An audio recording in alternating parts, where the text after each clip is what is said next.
Outra coisa também, tem mais uma pergunta do Francisco que eu quero responder, Ismael também, por favor, que é sobre por que o Coelho Neto caiu no ostracismo.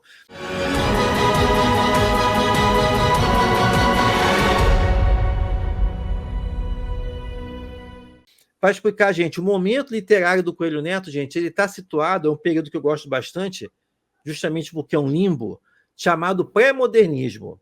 Ou seja, ele está entre o naturalismo, lá de um Aloysio Azevedo, né? Naturalismo, realismo, e também não chegou ainda no modernismo da semana de 22, né? Então, naquele limbo assim que valia tudo. Você tinha obras que misturavam realismo, decadentismo, parnasianismo, tinha já uns ensaios de coisas românticas, tinha gótico, tinha decadentismo, é uma misturada danada, tá? Então, Gastão, grandes obras do fantástico brasileiro, João do Rio, Gastão Cruz, Monteiro Lobato, toda essa galera aí, Coelho Neto escreveu nesse período de transformações, tá? E isso nos leva, até mesmo como o Ismael falou aí, eu falei que Coelho Neto foi muito influenciado, as bases culturais de Coelho Neto estão nessa tradição europeia, e isso foi uma das razões, respondendo aqui a pergunta do Francisco, né? Sabendo que Coelho Neto foi o príncipe dos prosadores, um autor celebrado, quais motivos você aponta que o levaram ao ostracismo? Foi justamente, Francisco, eu respondo isso com uma pergunta para você e para todo mundo aqui. Quem aqui nesse chat leu Coelho Neto no Fundamental e no Ensino Médio? Isso é uma questão. Como é que o príncipe dos prosadores, um homem que era mais lido que Machado de Assis do seu tempo, quem aqui leu quem aqui leu Coelho Neto no Fundamental e no Ensino Médio? Por quê? Como é que o homem sumiu, virou estação de trem no Rio de Janeiro para isso? Como é que foi essa queda, né? E aí o Ismael já até começou a falar a questão do Coelho Neto, porque, dentre outras questões, e por isso que os modernistas da Semana de 22 pegaram ele de bode expiatório, o Coelho Neto virou um modelo de tudo que tinha que ser rejeitado, que o Brasil tinha que dar as costas para se modernizar, para abraçar suas raízes. E é certo que o Coelho Neto sempre tratou das raízes do Brasil, mas os modernistas meteu essa letra aí, porque o Coelho Neto, pela prosa rebuscada, e isso é mesmo, uma prosa muito ornamentada, em alguns contos, acabava que dá a impressão de ser um escritor difícil, né?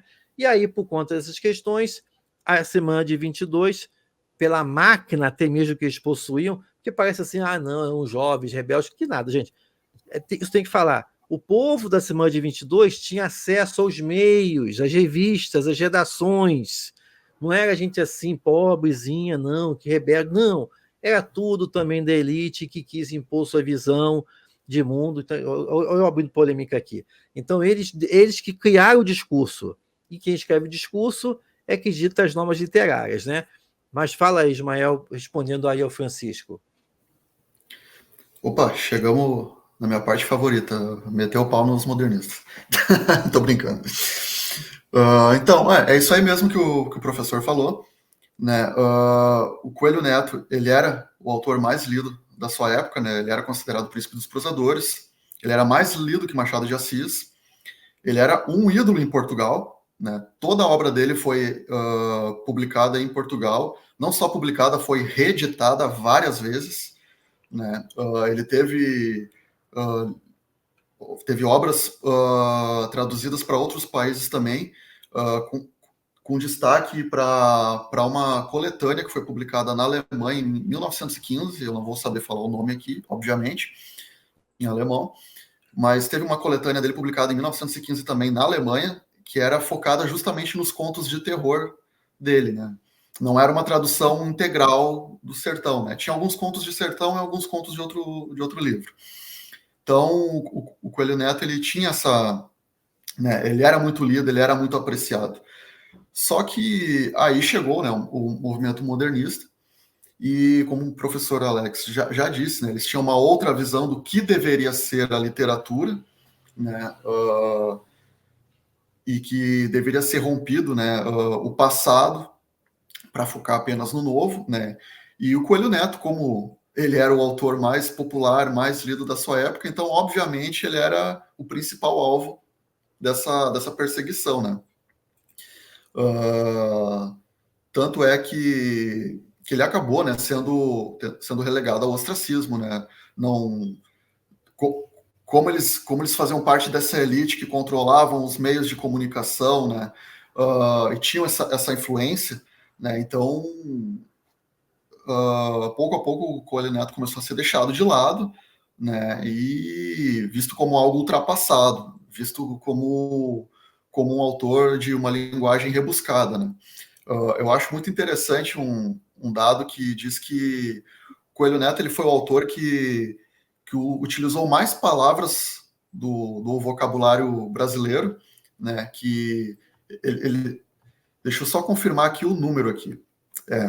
Ele se gabava não, mas é dito que das 7.000 palavras existentes na língua portuguesa, daquela época, pelo menos, né, ele teria utilizado 5.000 nas obras dele, sendo que o Machado de Assis, por exemplo, teria usado apenas 3.500 palavras.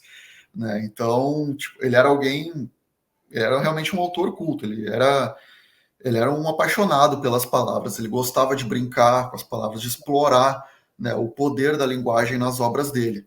Confira outros vídeos como esse na playlist abaixo. E se você gostou desse vídeo, deixe sua curtida e indique o canal Fantástico Cursos para outras pessoas fantásticas como você.